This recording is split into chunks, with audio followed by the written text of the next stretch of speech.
Olá, meus irmãos, boa noite, graça e a paz a todos. Mais uma live, mais uma quinta-feira. Depois de 2 semanas desaparecido, eis que a gente volta aqui à nossa série de estudos. Deixa eu só.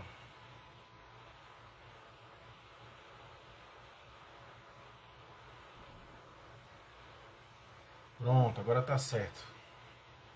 Sejam todos bem-vindos. Compartilhe essa live nos seus grupos de WhatsApp, Telegram, Facebook, Instagram, clicando nesse botão compartilhar, copiando o link, você pode enviar para quem você quiser.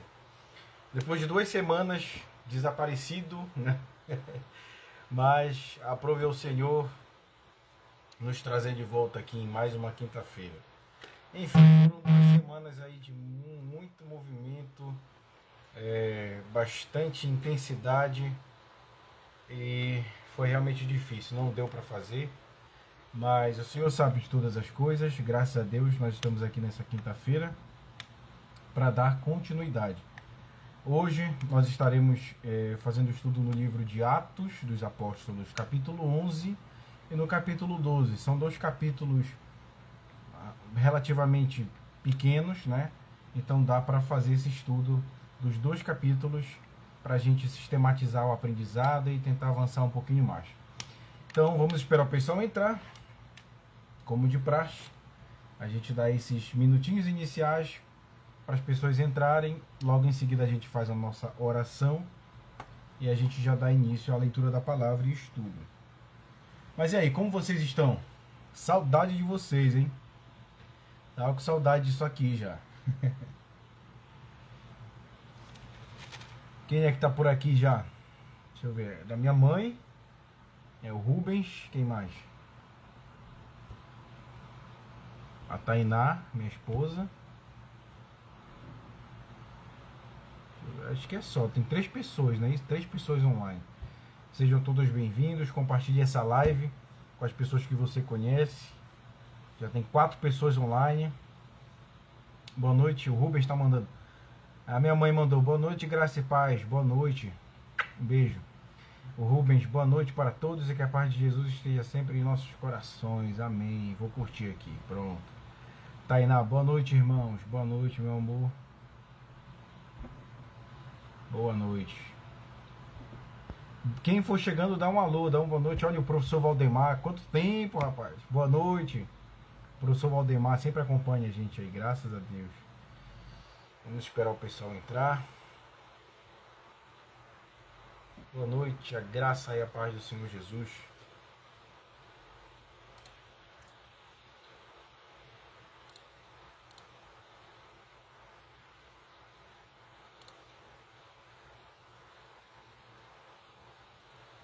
Compartilhe a live aí, pessoal. Compartilhe a live. A partir dessa live, eu queria fazer alguma coisa diferente, né? Para que a gente possa interagir. Depois que a gente fizer o estudo, a gente vai deixar um espaço reservado, alguns minutos, para vocês fazerem perguntas, né? Para vocês fazerem perguntas relacionadas ao estudo, perguntas relacionadas ao livro de Atos, pode ser, enfim, dúvidas que podem surgir e que elas servem para nos edificar. Talvez você tenha uma dúvida, fique com vergonha de perguntar. Não fique, pode perguntar. Nós vamos reservar o final da live para fazer essa série de perguntas e respostas aí. Bom, enquanto o pessoal vai entrando, deixa eu só finalizar algumas coisas aqui.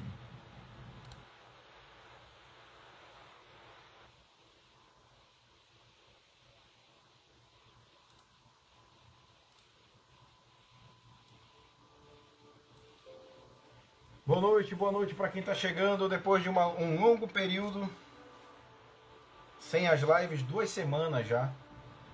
O pessoal tava pensando que eu até desisto não, meu irmão. Isso é uma obra que não é minha, isso é obra do Senhor. Então, ai de mim que não prego o evangelho, né? Como o próprio apóstolo Paulo dizia. Ai de mim que eu não pregue essa mensagem. Então, até onde Deus me disser para eu pregar, eu vou pregar. Então, estamos todos aqui.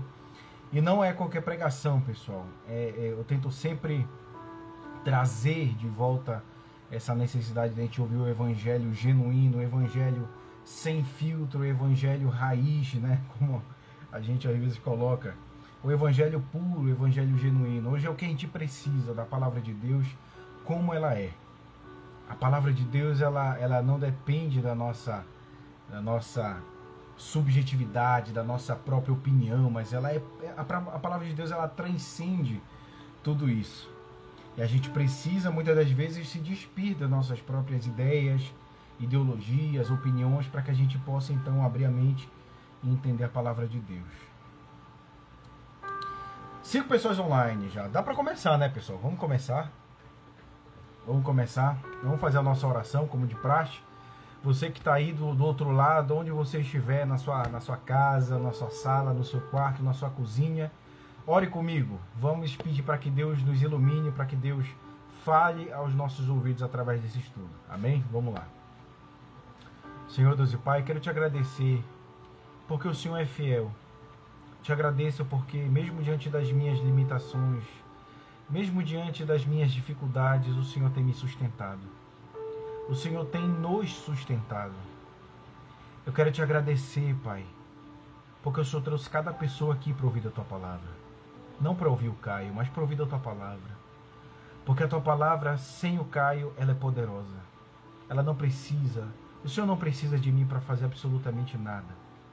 O Senhor transcende a nossa percepção. O Senhor é maior, o Senhor é excelso, o Senhor é maravilhoso. O Senhor é poderoso. Ó Deus, eu te peço, use, Pai, essa quinta-feira, me encha do Teu Espírito, para que eu possa trazer a ministração fiel, como embaixador de Cristo. Senhor Deus, me sustenta nas Tuas mãos. Nos sustente, Senhor, nas Tuas mãos. Porque sem Ti, Senhor, a gente não pode fazer absolutamente nada em favor do Teu reino. Pai, eu te peço, perdoa os pecados, as nossas iniquidades. Eu te agradeço pelo sacrifício que já foi feito na cruz. Eu te agradeço pela redenção que há no Teu nome. Agora, Senhor, fala conosco através da Tua Palavra, através do estudo da Tua Palavra. Que nós possamos ser cada vez mais cristãos, firmes e fundamentados na rocha, firmes na fé. Que o Senhor possa encher o nosso intelecto de uma boa teologia e avivar o nosso espírito com o fogo que vem do alto. Enche os nossos corações, enche o nosso ser com a Tua presença e com o Teu Espírito Santo. É o que eu te peço, em nome de Jesus. Amém. Amém, glória a Deus. Eu não sei vocês, mas eu já sinto a presença de Deus. Aleluia. Vamos começar, meu irmão? Vamos começar. Abra sua Bíblia lá no livro de Atos dos Apóstolos, dando continuidade à nossa série de estudos, no capítulo 11, e nós vamos também no capítulo 12 hoje. São 2 capítulos relativamente pequenos, mas que têm lições profundas, lições impactantes para a nossa vida. 2 semanas que nós não tínhamos as lives, né? A primeira semana foi porque foi um turbilhão de compromissos e realmente não deu para fazer.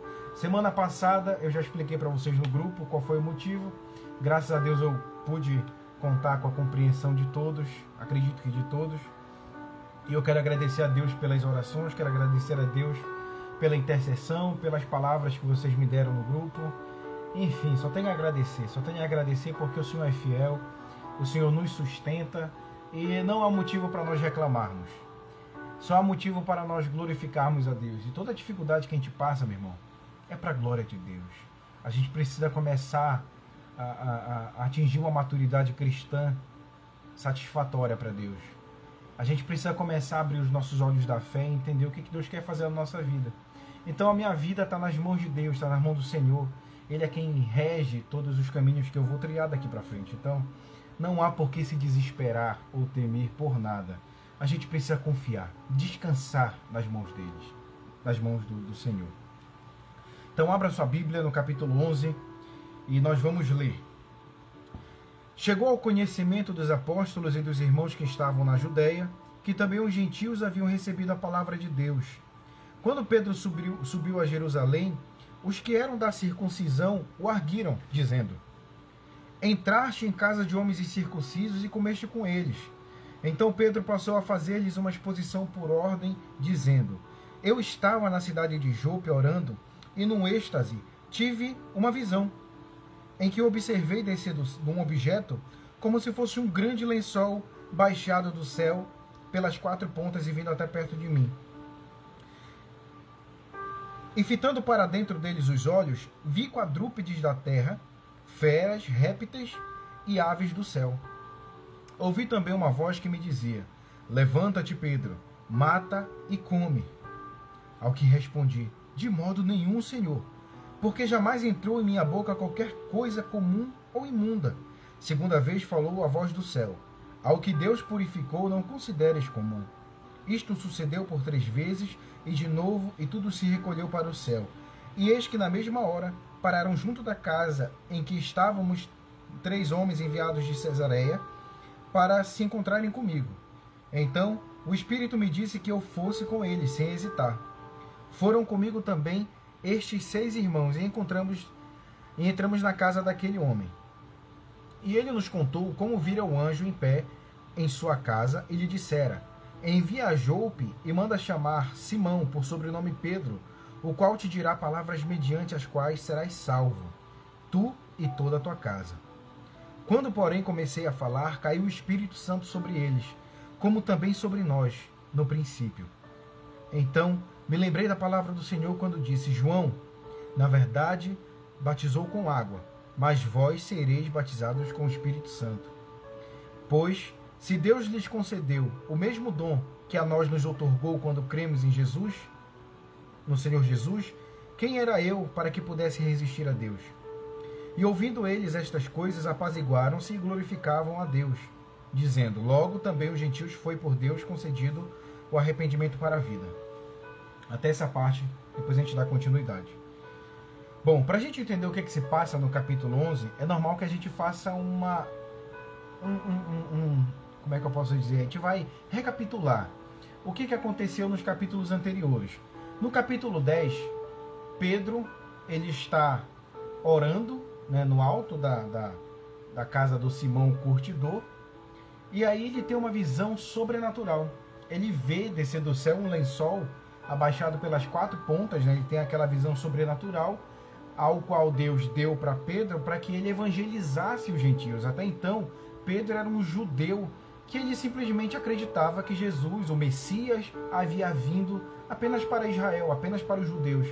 Então, na cabeça dos discípulos, ainda não tinha aquela percepção, aquela ideia de se evangelizar outros povos.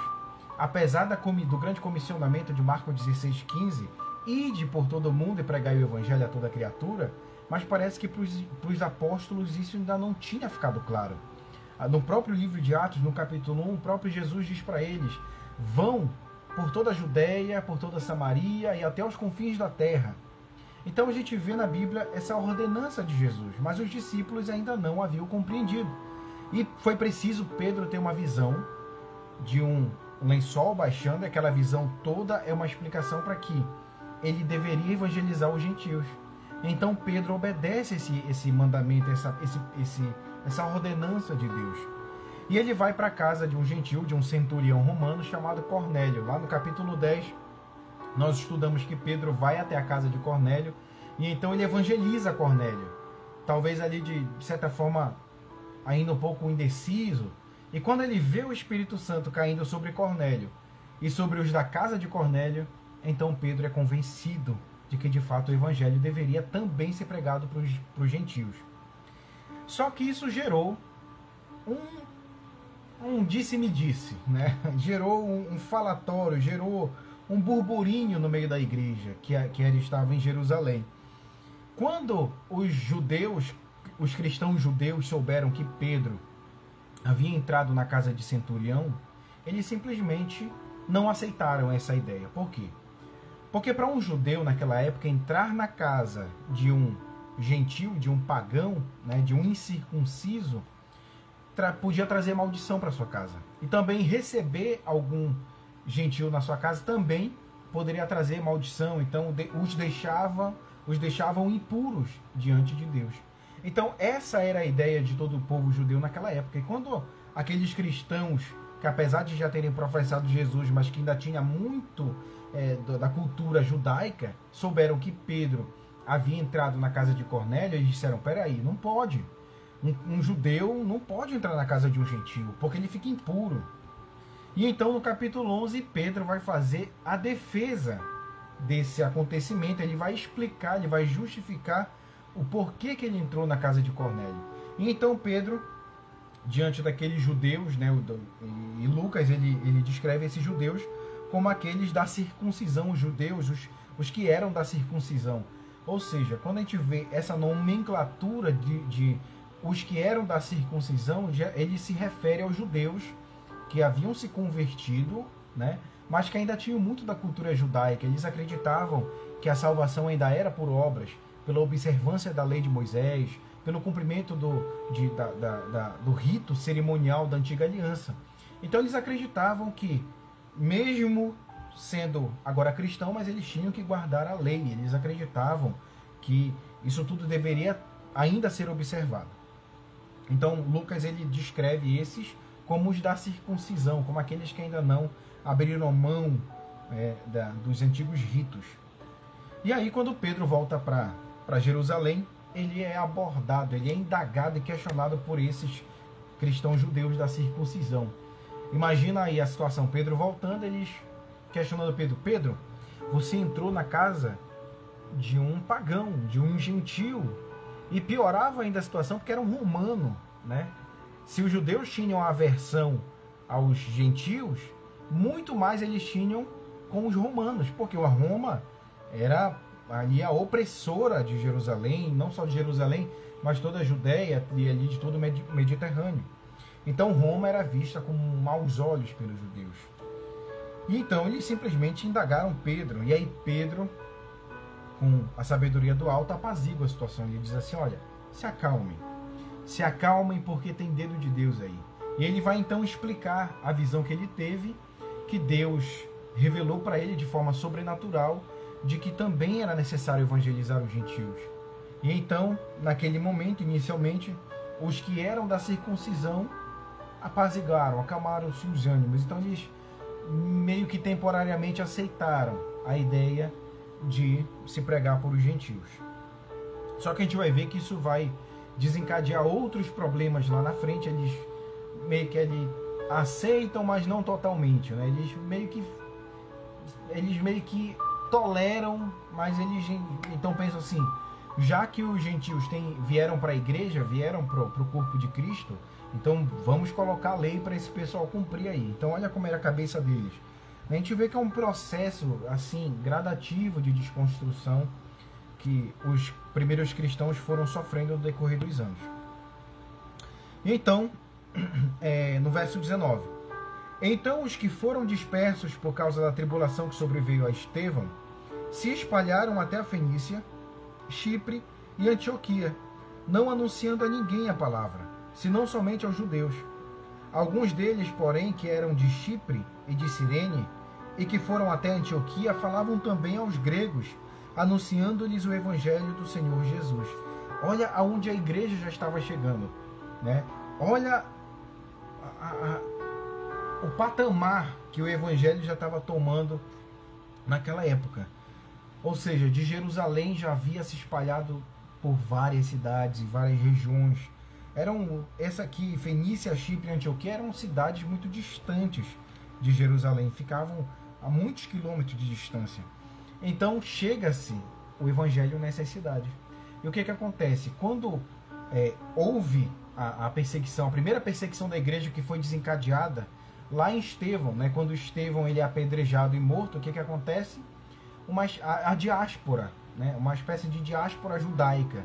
Os judeus, com medo da perseguição, fogem de Jerusalém e eles começam a se espalhar pelo Mediterrâneo. Então a Bíblia diz, Lucas diz, que uma dessas cidades que eles se espalharam era Fenícia, Chipre e Antioquia.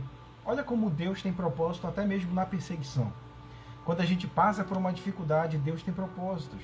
Quando a gente está bem, Deus tem propósito. Mas também quando a gente está mal, quando a gente vê tudo caindo ao nosso redor, Deus tem propósito. E a gente vê claramente que a perseguição que sobreveio à igreja por causa da morte de Estevão tinha um propósito. Aquilo foi meio que um empurrão para a igreja. Olha, vão, se espalhem, vão pregar o evangelho em outros lugares. Então os cristãos, principalmente os helenistas, eles levam o evangelho para esses lugares que eles fugiram. E então o evangelho ele vai se expandindo, ele vai tomando grandes proporções até que uma cidade se torna o epicentro também do evangelho. E essa cidade, uma das principais, é a cidade de Antioquia. Antioquia, a gente vai ver lá na frente que foi muito importante para a igreja de Jerusalém quando essa igreja passava por dificuldade. Mas vamos nos ater e a gente já vai chegar lá. Verso 21. A mão do Senhor estava com eles e muitos, crendo, se converteram ao Senhor. A notícia a respeito deles chegou aos ouvidos da igreja que estava em Jerusalém e enviaram Barnabé até Antioquia. Então, basicamente, o que eles fizeram? Quando a notícia de que o evangelho estava se expandindo até esses lugares chegou até a igreja de Jerusalém, qual foi a primeira medida que os apóstolos tomaram? Peraí, vamos enviar um dos nossos para ir avaliar se de fato essa obra é de Deus, para ver se de fato está sendo pregado lá o evangelho da cruz. Então quem que eles enviam? Barnabé. Olha Barnabé aparecendo mais uma vez aí. Barnabé foi aquele, lá no capítulo 5, que vendeu os seus bens, vendeu uma propriedade que ele tinha lá em Chipre e depositou tudo aos pés do discípulo. E logo em seguida houve a hipocrisia de Ananias e Safira. Mas a verdade é que Barnabé, ele era um cooperador do evangelho. Foi o mesmo Barnabé que recebeu Paulo quando veio fugido lá de Damasco. E ninguém olhou por Paulo, ninguém aceitou, ninguém acolheu Paulo. E Barnabé foi o único que olhou para Paulo e disse, não, vem cá. Foi o único que acreditou na conversão de Paulo. Então Barnabé aparecendo em vários relatos como um grande cooperador do evangelho. Então, obviamente, Barnabé ganhou esse reconhecimento da igreja. Tanto é que os apóstolos mandam Barnabé para ir até Antioquia para saber se de fato é essa obra de Deus. Então eles enviam Barnabé. Verso 23. Tendo ele chegado e vendo a graça de Deus, alegrou-se e exortava a todos a que com firmeza de coração permanecessem no Senhor, porque era homem bom, cheio do Espírito Santo e de fé. E muita gente se uniu ao Senhor, e partiu Barnabé para Tarso à procura de Saulo. Olha aí o apóstolo Paulo aparecendo de novo. Lembra aonde Paulo estava?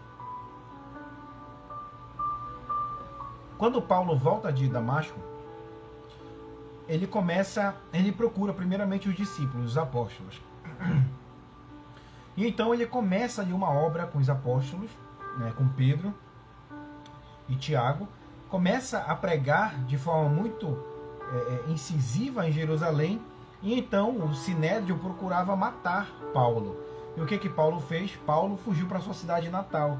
Ele foge para Tarso, ele se instala em Tarso durante alguns anos. Ele fica lá durante alguns anos pregando o evangelho. E quando Barnabé é designado para ir até Antioquia, para verificar se aquela obra era de Deus, quem que Barnabé pensa para cumprir essa missão com ele? Paulo. Vou chamar Paulo. Então ele... Lógico que não foi dele que partiu isso, é lógico que não foi. Foi o Espírito Santo que colocou no coração dele. E então Barnabé vai até Tarso à procura de Saulo, que já estava meio que esquecido durante alguns anos ali em Tarso. Então Barnabé vai até o encontro de Saulo. E tendo-o encontrado, verso 26, levou-o para Antioquia. E por todo um ano se reuniram naquela igreja e ensinaram numerosa multidão. Em Antioquia foram os discípulos pela primeira vez chamados de cristãos. Olha que coisa interessante. Dois pontos para a gente analisar aqui. Quando eles chegam em Antioquia, olha como é o trabalho esmerado do discipulado de Paulo e de Barnabé. Eles passam um ano inteiro discipulando a igreja de Antioquia. Então, notem que a igreja ela não é pautada em apenas experiências sobrenaturais, mas ela é pautada também em estudo esmerado da palavra de Deus. Então eles vão para lá justamente para discipular aquela igreja. Se aquela igreja já estava dando fruto, através do discipulado, ela daria muito mais, e como deu lá na frente. Mas foi em Antioquia que foram os discípulos pela primeira vez chamados de cristãos. Esse termo cristãos foi chamado a primeira vez aqui em Antioquia. Provavelmente esse termo, ele era um apelido pejorativo que foi dado aos que seguiam Jesus, né? Então, apesar de ter uma conotação negativa inicialmente, de ser um apelido pejorativo, mas a igreja, com o passar do tempo, tomou esse termo para si, né? E até hoje nós somos chamados de cristãos, ou seja, aqueles que seguem Jesus, aqueles que seguem a Cristo. Então, já havia aí pelo menos 2 termos para designar os seguidores de Jesus. Um termo a gente já viu nos estudos anteriores, que era os que eram do caminho, né? Lá em Atos 9, quando Saulo vai para Damasco, ele foi para perseguir os que eram do caminho. E agora aqui no capítulo 11, que os cristãos, os seguidores de Jesus foram chamados de cristãos em Antioquia pela primeira vez. Verso 27. Naqueles dias desceram alguns profetas de Jerusalém para Antioquia, e apresentando-se um deles, chamado Ágabo, dava a entender pelo Espírito que estava para vir grande fome por todo o mundo, a qual sobreveio nos dias de Cláudio. Os discípulos, cada um conforme as suas posses, resolveram enviar socorro aos irmãos que moravam na Judéia, o que eles com efeito fizeram enviando-os aos presbíteros por intermédio de Barnabé e de Saulo. Olha como é a obra de Deus. No verso 27 aparece um homem, um profeta chamado Ágabo. Então ele prediz que haveria de vir uma grande fome na Judéia. E de fato ele era um profeta de Deus. Olha como Deus já vai dando os dons, vai dando os talentos, né, no corpo de Cristo. E os primeiros profetas começam a aparecer aqui no livro de Atos. E esse profeta chamado Ágabo, ele prediz uma fome, uma seca, né, muito grande que haveria de vir sobre a Judéia. E olha só como que o mundo dá voltas, né? Inicialmente, os judeus não concordaram com a ideia de se evangelizar os gentios. Mas Deus, para mostrar que a obra dele não depende da opinião do homem, de certa forma permite que venha uma seca sobre Jerusalém, sobre a Judéia. E com quem que eles vão contar nessa dificuldade? Com os gentios, com aqueles a quem eles não queriam evangelizar. Eles contam com a ajuda financeira de Antioquia. Só que notem, Antioquia, apesar de ser uma cidade muito grande, a igreja que era formada ali era de pessoas humildes, eram de pessoas simples, que muitos eram pobres, mas que quando eles souberam da notícia de que Jerusalém estava passando por fome e miséria, o que eles fizeram? Eles juntaram uma enorme quantidade de dinheiro e mandaram para Jerusalém através dos presbíteros. Então, olha como é a obra de Deus. Olha como a obra de Deus... Uma hora nós estamos aqui achando, não, isso não é de Deus, mas Deus pode nos surpreender e usar aquilo que nós não achávamos de Deus para nos abençoar. Então, sempre quando a gente vai analisar uma situação, a gente precisa ter muita cautela. Então, imagino, talvez ali, o constrangimento que os cristãos de Jerusalém se encheram naquela época. Aqueles a quem eles não queriam evangelizar foram os que mais ajudaram, mandaram dinheiro, recursos financeiros. Mas isso também denota uma coisa muito importante. É de que apesar de serem de culturas tão distintas, talvez de idiomas também diferentes, mas eles se tinham, os cristãos de Antioquia, eles sentiram a enorme necessidade de dar suporte para os cristãos que eram de Jerusalém. Então, apesar de serem um país diferente, mas eles tinham uma coisa que os unia, que era o sentimento do amor da igreja. Olha como a igreja ela transcende, ela não pertence a um país, a uma cultura, mas ela está presente em todos os lugares, em todo o mundo. É a igreja de Cristo. E nós somos unidos em um amor mútuo que nos sustenta, que é o amor de Jesus. Então, a gente precisa orar para que Deus comece a nos incomodar, porque as coisas que a gente tem, os talentos, os nossos recursos financeiros, às vezes a gente se prende para querer só suprir necessidades, os nossos interesses, as nossas ambições. E a gente acaba, de certa forma, se tornando um pouco frios e indiferentes ao sofrimento alheio. E uma das coisas interessantes é que quando eles são tomados pelo Espírito, eles se enchem de um amor pelo próximo, né? Eles estavam cumprindo a lei de Deus, né? Que a lei de Deus, ela se cumpre em 2 mandamentos: amar a Deus sobre todas as coisas e ao próximo como a ti mesmo. Eu demorei muito tempo para entender isso, porque quem ama a Deus não mente. Quem ama a Deus não mata. Quem ama o próximo não cobiça a mulher alheia. Quem ama o próximo não levanta falso testemunho. Então olha como toda lei, ela se resume em 2 mandamentos de fato: amar a Deus sobre todas as coisas e amar ao próximo. E a igreja de Antioquia entende isso perfeitamente. E eles então são tomados de um amor e enviam recursos para Jerusalém. Aí agora vamos para o capítulo 12. Verso 1. Por aquele tempo mandou o rei Herodes prender alguns da igreja para os maltratar, fazendo passar a fio da espada a Tiago, irmão de João. Lembra que o primeiro mártir da igreja foi Estevão. Estevão vai para o templo, começa a pregar de forma muito concisa, de forma muito veemente, de forma muito convicta, e o sinédrio, os fariseus, os homens que eram responsáveis pelos sacerdotes da época, se encheram de fúria e então eles matam Estevão. Foi o primeiro mártir.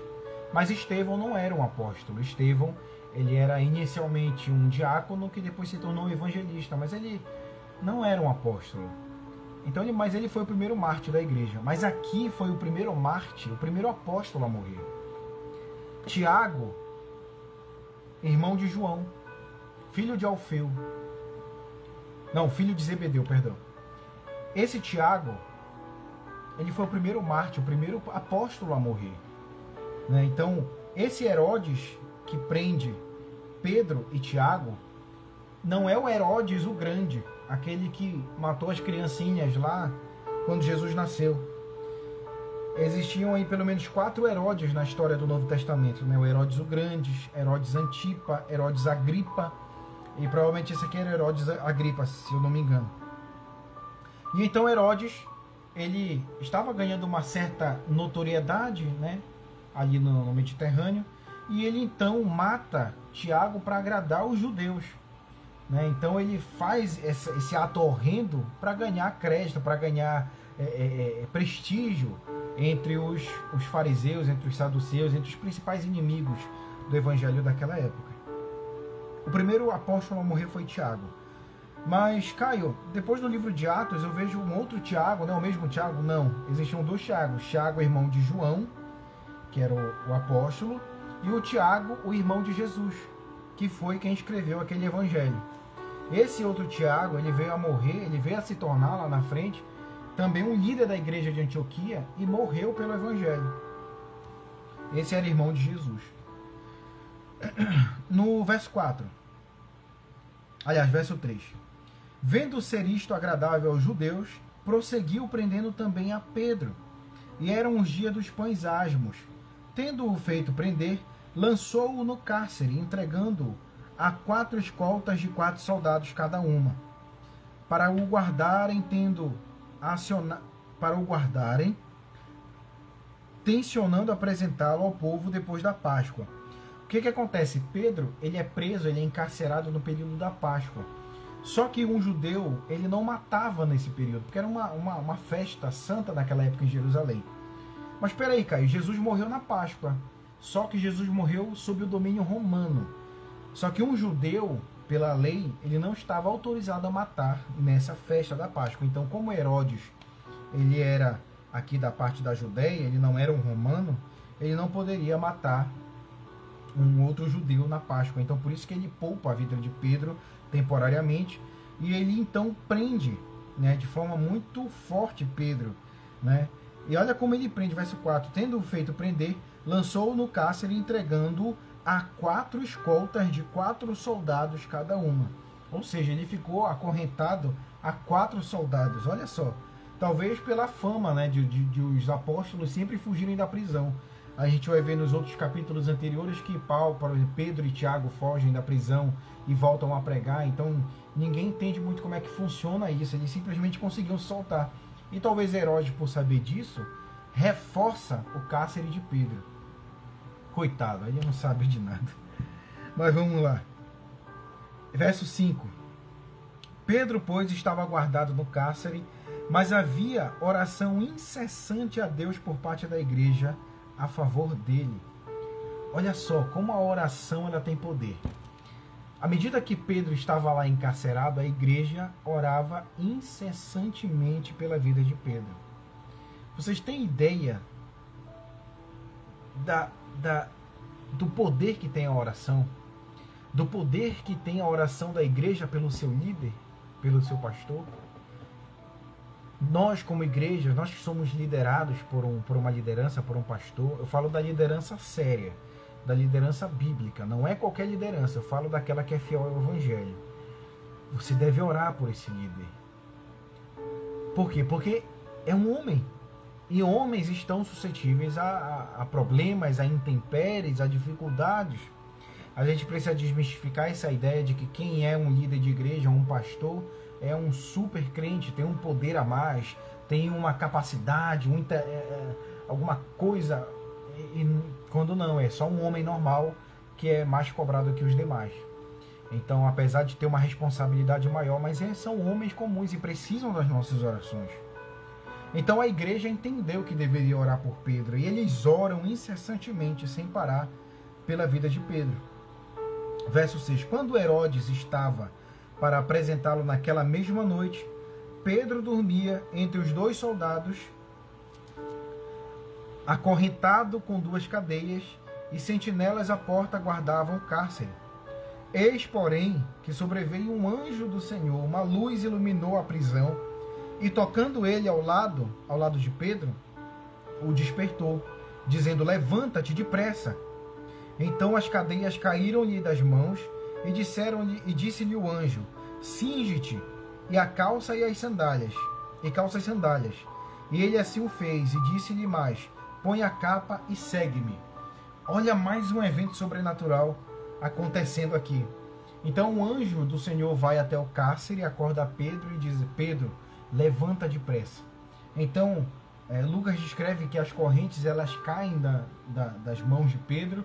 E provavelmente o que estava acontecendo aqui? Pedro estava sem a sua túnica, ele estava provavelmente se cobrindo, porque o anjo manda ele vestir a sua túnica e se cingir. Naquela época eles vestiam apenas uma túnica, uma bata, né? E eles usavam uma corda para amarrar aqui, na altura da cintura, do peito. Por quê? Porque quando eles corriam, para que aquela túnica não balançasse, não levantasse, né? Então o anjo diz para que ele se cingisse. E ele pede para que Pedro o siga. Verso 9. Então, saindo, o seguia, não sabendo que era real o que se fazia por meio do anjo. Parecia-lhe antes uma visão. Depois de terem passado a primeira e a segunda sentinela, chegaram ao portão de ferro que dava para a cidade, o qual lhes abriu automaticamente, e saindo, enveredaram por uma rua, e logo adiante o anjo se apartou dele. Então olha que coisa incrível que acontece aqui. O apóstolo Pedro ele é acordado por um anjo, e de forma sobrenatural, inexplicável, que a ciência não explica, que a lógica não explica, mas quando se trata de milagre, transcende a nossa percepção e a própria linha de raciocínio humano.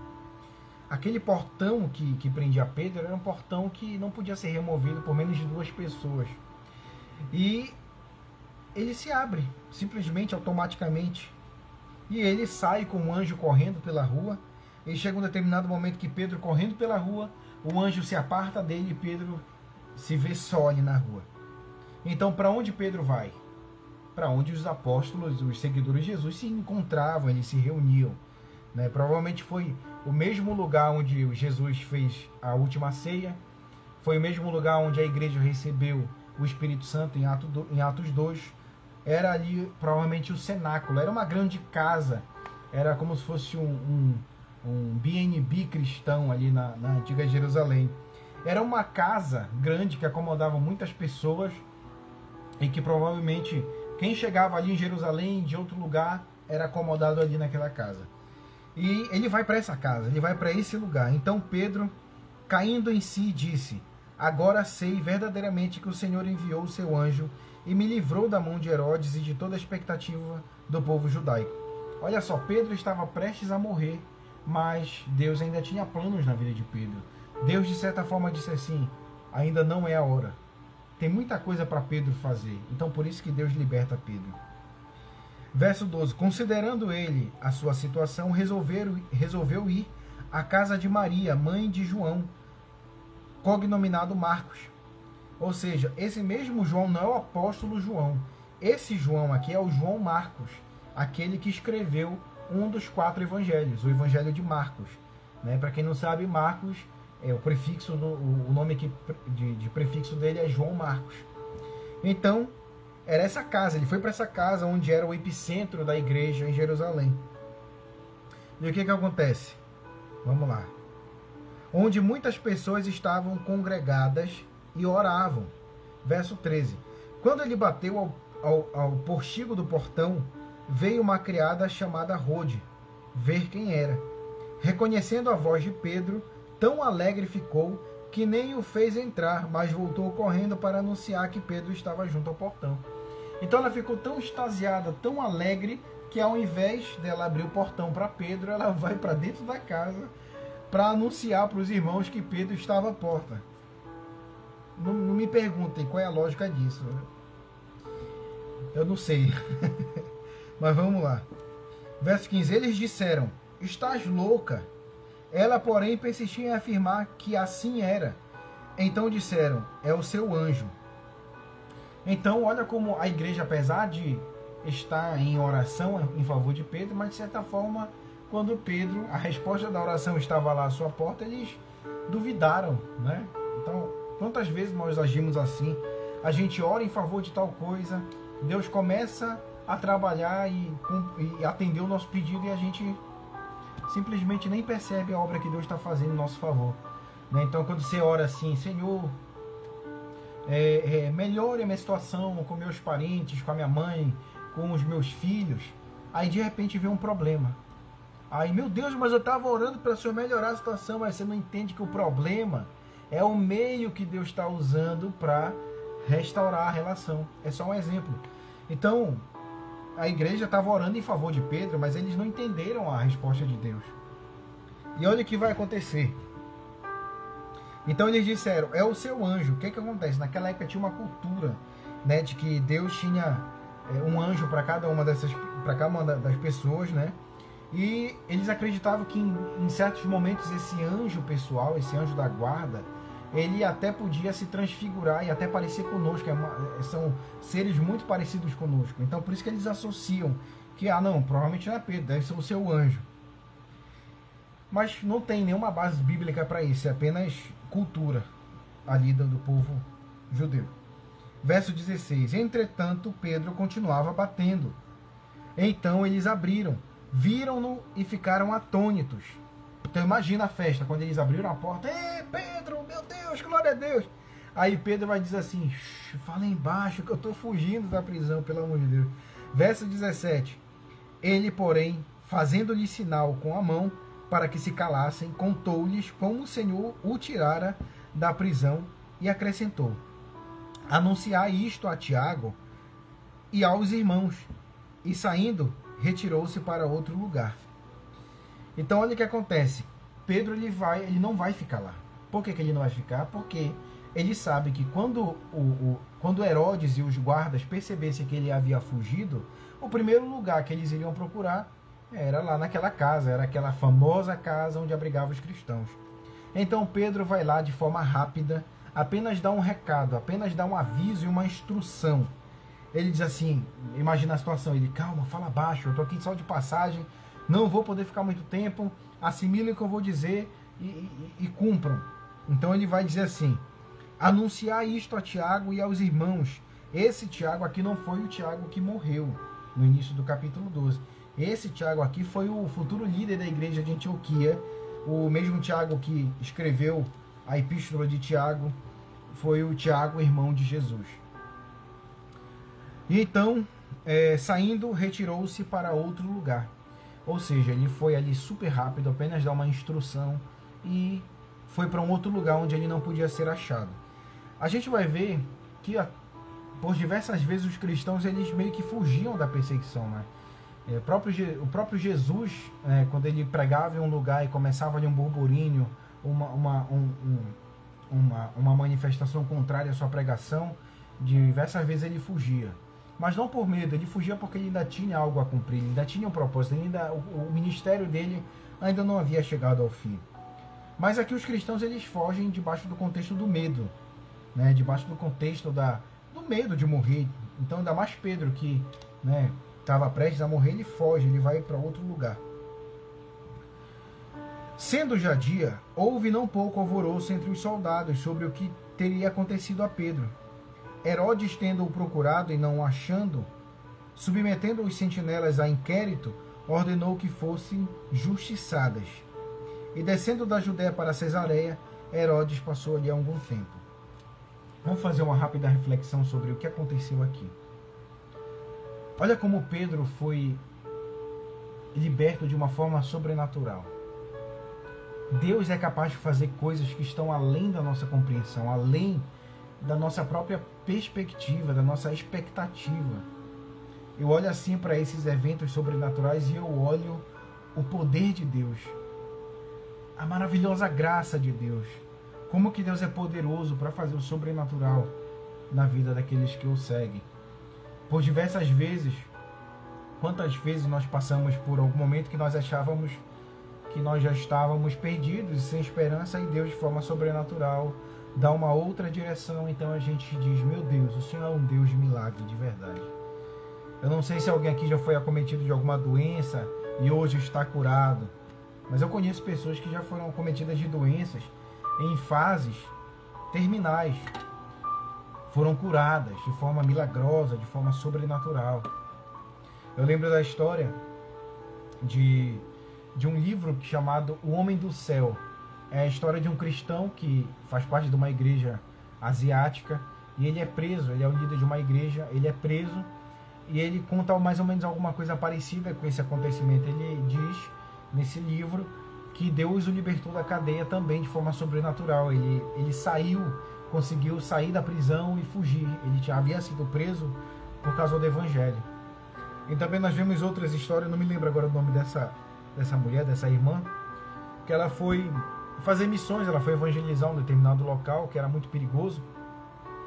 E chegando naquela cidade, ela chega lá sozinha e ela tinha uma ideia, a cidade que ela estava visitando tinha uma fama muito negativa de violência, de perigo, de assaltos e de violência mesmo. Ninguém deveria andar só ali. Então ela chega naquela cidade e ela nota que não é bem assim. Então ela chega com as pessoas, com os cristãos ali, com as pessoas ali da rua, e ela começa a conversar e ela pergunta: olha, me disseram que essa cidade é muito perigosa, que não se deve andar só. E eu não achei que foi isso. E então as pessoas disseram: mas aqui é perigoso. Ela falou: pô, mas eu cheguei aqui só e não notei nada de estranho. Não. Enfim, pra mim foi uma outra experiência. Aí eles falaram: claro, quem que ia mexer com vocês? Você aí com 4 seguranças alto, lhe dando escolta, quem vai mexer com você? E ela parou e disse assim: mas eu não tava com ninguém, eu tava só. Ele falou: não, a gente viu ali 4 homens te acompanhando. Enfim, esse é o Deus que faz milagres, né? Provavelmente Deus mandou ali 4 anjos para que as pessoas olhassem e vissem que a mulher não estava só. E por diversas vezes Deus livra a sua igreja, livra os seus seguidores, né? Ele tem poder para fazer isso. Mas olha que curioso, ele fez isso com Pedro, mas ele não fez isso com Tiago. Lembra do início do capítulo? Tiago, o apóstolo, morreu. Ele morreu ao fio da espada. Provavelmente ele foi decapitado por Herodes. Essa era uma forma muito comum de morrer naquela época. Então a gente se pergunta: por que Deus livrou um e Deus não livrou o outro? Por que Deus foi tão misericordioso com Pedro mas permitiu que Tiago morresse ao fio da espada. As pessoas às vezes ficam sem entender isso. É porque Deus é soberano. Deus é o dono da história. Ele faz o que Ele quer. Há momentos na nossa vida em que a gente ora pelo milagre. E quando esse milagre acontece, a gente glorifica a Deus, a gente dá testemunho, a gente se alegra. Mas por que quando ele não acontece, como foi pro caso de Tiago, Deus permitiu que ele fosse morto? Por que a gente fica tão perplexo e revoltado e tão imaturo na fé?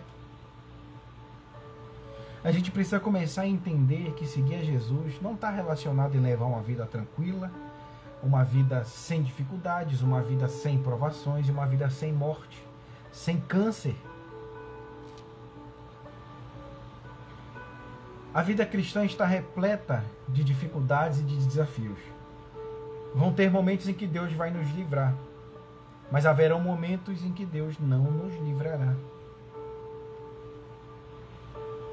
Apesar de Pedro ter sido liberto aqui, mas a tradição da igreja conta que por causa da perseguição que futuramente se instalou, Pedro foi crucificado de cabeça para baixo, debaixo do domínio de Nero. Percebam que o propósito de Deus e do Evangelho não é simplesmente nos livrar de toda e qualquer dificuldade, mas é de nos fazer entender que se nós estamos passando por dificuldades ou se nós estamos livres delas, há um ensinamento por detrás disso. Há um propósito de Deus por detrás disso. Deus não livrou Pedro para ele ir para a praia. Deus não livrou Pedro da prisão para ele assistir Netflix. Claro que eu estou aqui fazendo metáfora, né? Falando de forma alegórica. Mas o que eu quero dizer para vocês é que Pedro não foi liberto por Deus sem propósito. Deus ainda tinha um propósito na vida de Pedro. Mas será que Deus amava mais a Pedro do que a Tiago? Não. É porque o ministério de Tiago tinha que acabar aqui.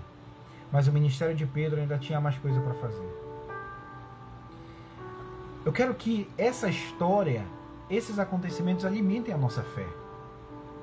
A gente tem que tomar cuidado com essa ideia de que servir a Deus é sempre se dar bem. Nem sempre a gente vai se dar bem. Nem sempre a gente vai escapar da morte. Nem sempre a gente vai estar livre dessas dificuldades. Pode ser que um dia, num exame de rotina, nós venhamos a descobrir que nós estamos com um câncer, estágio 3.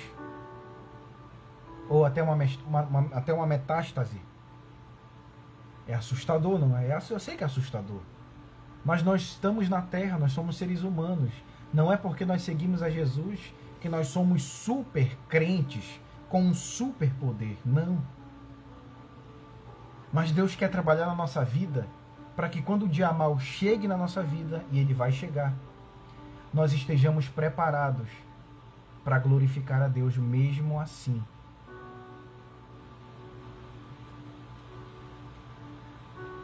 Fé não é apenas um otimismo barato. Isso não é fé. A gente ouve muito por aí a pregação das teologias coaches, da teologia da prosperidade, de que o cristão nasceu para vencer, de que o cristão é cabeça e não cauda, de que você é um mais que vencedor, e que Deus é o dono do ouro e da prata, e que se você fala em doença, se você fala em dificuldade financeira, você não é um cristão, você está com demônios. A gente vê muito esse tipo de pregação. Mas esse é um falso evangelho. Quando a gente olha para o livro de Atos, a gente percebe que não tem nada a ver. Seguir a Jesus não tem nada a ver com uma vida tranquilinha, uma vida sem dificuldades. Os próprios apóstolos, que foram seguidores e líderes da igreja, passaram por dificuldades. Como é que a teologia da prosperidade vai conceber a ideia de Estevão ter morrido, de Tiago ter morrido, de Pedro ter sido preso por diversas vezes depois de ter morrido, crucificado de cabeça para baixo, o apóstolo Paulo passar dificuldades, ter um espinho na carne? Como que a teologia da prosperidade consegue abrir o livro de Atos e explicar isso para a igreja. Fé não é um otimismo barato. Não é acreditar que tudo vai dar sempre certo. Mas a verdadeira fé que Deus quer que tenhamos é aquela fé que quando a gente passa pela dificuldade, a gente sabe que Ele está trabalhando. A gente sabe que Ele tem um propósito. Deus tem um propósito em tudo na nossa vida. Se um dia eu for acometido de um câncer, de uma doença terminal, é para a glória de Deus. Porque se eu não morrer hoje, mas um dia eu vou morrer. A minha vida é temporal, a minha vida é passageira, tudo passa. E a gente sabe que tudo passa quando a gente olha para o verso 20, olha o que acontece. Ora, havia séria divergência entre Herodes e os habitantes de Tiro e Sidom. Porém estes, de comum acordo, se apresentaram a ele, e depois de alcançar o favor de Blasto, camarista do rei, pediram reconciliação, porque a sua terra se abastecia do país do rei. Em dia designado, Herodes, vestido de trajo real, assentado no trono, dirigiu-lhes a palavra. E o povo clamava: é a voz de um Deus, e não de um homem. No mesmo instante, um anjo do Senhor o feriu, por ele não haver dado glória a Deus, e comido de vermes expirou. Olha o que acontece. Tudo passa. Herodes foi também um grande perseguidor da igreja, mas Herodes morreu. Herodes ali, num concílio real, ele se veste de forma luxuosa, com trajes reais, e ali o povo olha para Herodes e diz: olha, é a voz do próprio Deus, não a voz de um homem. E diferentemente dos apóstolos, quando o próprio apóstolo Pedro chega na casa de Cornélio, o que acontece? Cornélio se joga ao chão para adorar Pedro. E Pedro diz assim: olha, Cornélio, levanta, porque eu sou homem também. Eu sou homem, não sou digno disso, levanta. Mas só que Herodes, quando o povo começou a clamar por ele, olha, a voz de um Deus, não de um homem, ao invés dele arrogar para Deus glória e dizer que ele é apenas homem, não. Herodes se gabou, se encheu, se sentiu vaidoso. Ele gostou do elogio. E por ele não haver dado glória a Deus, o que aconteceu? Ele morre. Um anjo do Senhor o feriu. E por ele não haver dado glória a Deus, e comido de vermes, expirou. E quando a gente pode assim até imaginar uma cena meio cinematográfica, né? Nossa, Herodes morreu ali na hora, ele foi instantaneamente comido de bicho. Não necessariamente. O que acontece? Provavelmente ele estava com alguma doença, sei lá, alguma apendicite, né? E deve ter estourado, ele não cuidou, e ele foi, enfim, foi meio que definhando naquela doença. Mas a verdade, meus irmãos, é que ele passou também. Hoje, enquanto eu estava estudando aqui o capítulo 12 de Atos dos Apóstolos, eu fui tomado de uma calma e de uma paz, de uma convicção de que Deus está no controle das coisas. O nosso tempo é um tempo de muitos desafios, a igreja passa por uma dificuldade enorme. Uma sociedade cada vez mais distante do Evangelho gera tempo difícil para a igreja. E ao ver tantas coisas acontecendo ao mesmo tempo, apostasia, a gente viu agora recentemente o que era o ministro da Justiça, o André Mendonça, que foi ordenado para ser um dos ministros do STF, todo mundo colocando uma expectativa muito grande. Então ele vai para a sabatina do Senado. Ele até então é um pastor de uma igreja séria, da Igreja Presbiteriana do Brasil. E na sabatina do Senado ele é questionado por um senador se em uma votação no STF a favor do casamento homoafetivo, se tivesse 5-5 de votos, qual seria o voto dele? E para nossa triste, para infelicidade, uma triste notícia, ele diz então: eu, como ministro da Justiça, sou a favor do casamento homoafetivo. eu tenho que ir pela Constituição. Eu demorei assim para cair a ficha, de verdade. Eu fiquei extremamente triste, porque era alguém que a gente achava que estaria ali debaixo de um propósito, que Deus havia levantado, e ele simplesmente apostatou da fé publicamente. Eu não estou aqui sendo o juiz do André Mendonça, mas eu estou aqui apenas relatando o que aconteceu. É muito triste quando um cristão nega a sua fé diante da sociedade. Esse foi um acontecimento, e houveram também outros acontecimentos, muitos ataques dessa era pós-moderna contra a igreja, o evangelho definhando por causa dos falsos profetas e por causa do falso evangelho. Então eu estava muito aflito por conta de tudo isso. Eu confesso para vocês que eu estava muito atônito e inquieto por causa disso. Eu pensava, meu Deus, o que vai ser da tua igreja? Será que a tua igreja vai suportar esse tempo? Será que a tua igreja vai resistir a todos esses ataques de todos os lados? Mas a verdade é que tudo passa, meu irmão. Hoje os perseguidores da igreja irão passar. Nós iremos passar. Tudo vai passar. Mas há uma promessa que Jesus fez para a sua igreja. E quando o Espírito Santo colocou essa promessa, trouxe à memória essa promessa, eu me emocionei e fiquei em paz. E essa promessa, ela está contida lá no livro de... Deixa eu ver aqui.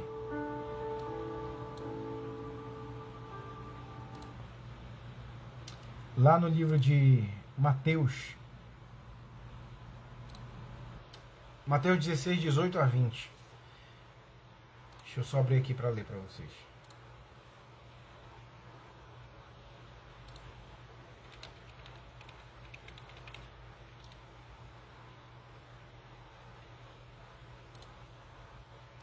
Mateus 16, 18. Pois também eu te digo que tu és Pedro, e sobre esta pedra edificarei a minha igreja. Aí vem a promessa. E as portas do inferno não prevalecerão contra ela. Aleluia. Queridos, toda dificuldade, toda perseguição que nós estamos prestes a passar, ela vai passar. Vai acabar um dia.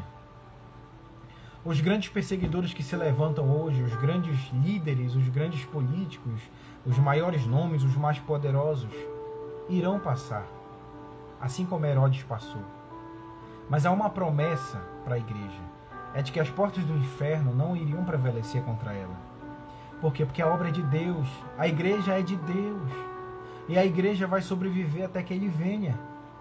Até que Ele volte, nós estaremos presentes aqui. Essa é a promessa. Essa é a promessa. E eu acho maravilhoso a forma como Lucas termina o capítulo 12, verso 24. Entretanto, a palavra do Senhor crescia e se multiplicava. Aleluia, glória a Deus. Aleluia. Eu quero dizer para você, meu irmão, que Deus transcende toda essa perseguição. Quando tudo parecer perdido, a promessa de Deus é que Ele iria manter a sua igreja. As portas do inferno não podem prevalecer contra a igreja de Deus. Nós iremos passar pelas dificuldades, mas Ele nos prometeu que nós iríamos ser mais que vencedores. E eu digo mais que vencedor não é vencer aqui nessa terra. O real sentido de ser mais que vencedor é chegar do outro lado, se encontrar com o Pai e dizer: valeu a pena, Senhor. Valeu a pena sofrer pelo Teu nome. Porque agora nós estamos aqui, não que seja por obras, tá? Quero deixar muito claro isso. Mas eu digo que o verdadeiro cristão está disposto a passar pela perseguição. Eu quero que essa mensagem ela entre no seu coração E que a partir de hoje você tenha uma nova postura diante das dificuldades, diante da perseguição, diante das intempéries da vida. Não, meu irmão, ser cristão não tem nada a ver com ter uma vida tranquilinha aqui na terra. Não tem nada a ver com isso. E quando a gente olha para a vida e para a história da igreja primitiva, muitas das vezes eu me sinto constrangido, porque a igreja precisa ser mais fiel a Deus. A igreja precisa ser mais fiel à sua palavra. A igreja precisa estar cada vez mais perto de Deus. Amém? Verso 25. Barnabé e Saulo, cumprida a sua missão, voltaram de Jerusalém, levando também consigo a João, apelidado Marcos. E aí termina o capítulo 12. Grandes lições nós aprendemos hoje no capítulo 11 e no capítulo 12. No capítulo 13, que nós vamos estudar na semana que vem, nós vamos aprender outras lições, mas a lição maior que Deus quer nos passar hoje é essa. A igreja precisa ser perseverante na perseguição. Precisamos ser fiéis diante das dificuldades. Amém? Queria agradecer você ter ficado aqui. Agora esse é um espaço que você pode fazer perguntas. Eu nunca tinha tido essa ideia, não sei porquê, nas lives anteriores. Mas se você tem alguma pergunta, alguma dúvida, escreva aqui nos comentários. Essa é a parte da live que nós vamos separar para perguntas e respostas, né? É normal que às vezes no estudo alguma coisa não fique tão claro, alguma dúvida apareça e talvez a sua dúvida seja a dúvida do irmão. Então pergunte, tire as suas dúvidas e dentro da minha capacidade eu vou tentar responder para vocês. Amém? Vamos orar e logo após a oração você pode fazer sua pergunta. Senhor Deus e Pai, quero te agradecer pela tua palavra, te agradecer pelo estudo do teu evangelho. Quero te agradecer e te pedir, Senhor, que o Senhor nos abençoe como igreja. Que o Senhor possa nos abençoar na tua palavra. Que o Senhor possa nos dar força e nos revestir do teu Espírito Santo para pregar o teu evangelho e para suportar a perseguição. Nós sabemos, Pai, que a obra é do Senhor. Céus e terra passarão, mas a tua palavra não passará. Eu quero te agradecer, Senhor, porque ainda no Brasil nós temos liberdade de pregar o teu nome. Eu não sei por quanto tempo. Eu não sei se está perto ou se está longe. Mas eu quero que o Senhor nos prepare, nos revista do teu Espírito Santo, para que nós possamos suportar o dia mau. Pai, eu te peço, abençoa a nossa vida, abençoa a nossa casa e abençoa o nosso lar. Eu oro por todos aqueles da nossa família que ainda não te conhecem, que o Senhor possa se apresentar através da pregação e da ministração do teu evangelho. Comece a incomodar, Senhor. Transforma o coração de pedra em um coração de carne. É o que eu te peço em nome de Jesus. Amém. Amém, meus irmãos. Amém.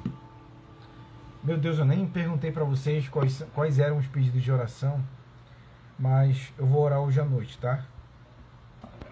Pelos pedidos de oração. Esse é a parte que você vai fazer perguntas e respostas.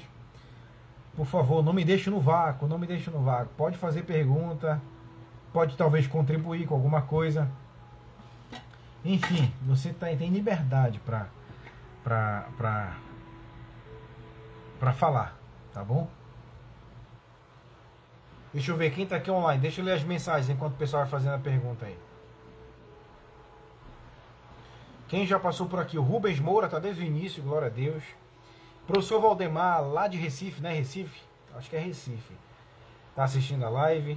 A minha mãe. A tia Sandra vai estar fazendo uma cirurgia de vesícula amanhã. Vamos orar por isso, tá? Vamos orar individualmente. Quando a gente for dormir, eu vou orar pela senhora, tia. Um beijo. Quem passou por aqui? Olha meu pai, rapaz. Valdemir Botelho. Que satisfação. Fernando Sampaio também passou por aqui. Deixa eu ver. Hamilton Souza, boa noite, meu perfumado amigo. Que elogio, obrigado. Deixa eu ver outro. A irmã Deolinda, uma bênção, passou por aqui também. A irmã Edna Trócolis também está passando por aqui. Glória a Deus. Deixa eu ver quem mais. Damile Pacheco também, seja bem-vinda. Roberto Rafael. Malena Peixoto. Inês Menezes, um beijo. Leide Rodrigues. Odaísa, minha mãe. Ruth Rodrigues também, seja bem-vinda, minha irmã. Quanto tempo. A tia Sandra, um beijo no seu coração. Que Deus lhe abençoe na sua cirurgia amanhã. Alexandro também passou por aqui. A irmã Lea Mendonça, lá da França também, um grande beijo no seu coração. Luana Lobo, enfim, hoje passaram muitas pessoas por aqui. O Adriano Sidney, Enael Pires. A minha mãe está falando aqui, eu peço oração pela cirurgia da minha irmã Sandra. Amanhã continuo pedindo oração pela Ana Célia, pela mãe da nossa amiga Elisete, oração por Alzarina Aleixo, pela colega Nadir Guimarães, está com câncer, e pelo tio Ronilson. Vamos apresentar essas orações de nossos pedidos antes de dormir, pessoal. A Vaneide Moura, Deus abençoe sua vida. Obrigado, minha irmã. Deus abençoe a sua também. Deixa eu ver quem passou por aqui mais. Se eu esqueci de alguém, me perdoe. Eu acho que eu citei todo mundo, né? Bom, acho que não tem perguntas, né? Hoje eu fico triste. Brincadeira, pessoal, brincadeira.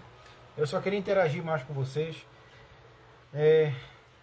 O Hamilton, peço oração por minha esposa Débora e pela minha amiga Denilma e Dejane, que estarão realizando uma prova em um concurso público no próximo domingo. Amém. Que Deus abençoe. Vamos orar depois individualmente por isso, tá? Me perdoem por não ter nem prestado atenção que tínhamos pedidos de oração, mas Deus certamente sabe das suas necessidades. Da mesma forma que eu oro aqui, você também ora na sua casa. Ore com fé, né? Sabendo que Deus é soberano e que se Ele cumprir a nossa oração, glória a Deus, mas também se Ele não cumprir, se Ele não atender, glória a Deus também. Mas descanse no Senhor. Não precisa você se desesperar, você ficar atônito e aflito. Deus está no controle de todas as coisas. Lembre disso. Amém? Então é isso. Pessoal, queria agradecer por você ter ficado aqui até o final da live. Só enfatizando que houveram 2 semanas que infelizmente eu não pude fazer a live por um motivo de falta de tempo, financeiro, enfim. Foram alguns motivos que alguns de vocês sabem, eu compartilhei lá no grupo. E também até aproveitar aqui a deixa, se alguém quiser fazer parte do nosso grupo de estudos, do nosso grupo de oração, você pode fazer parte, só você me chamar no privado e eu adiciono você lá no nosso grupo do WhatsApp, tá bom? Queridos, um grande abraço, um beijo no coração de vocês, fiquem com Deus, obrigado por vocês terem ficado até o final e que nós tenhamos uma noite na santa e na gloriosa paz de Deus. E até a próxima quinta-feira. Beijo no coração de todos.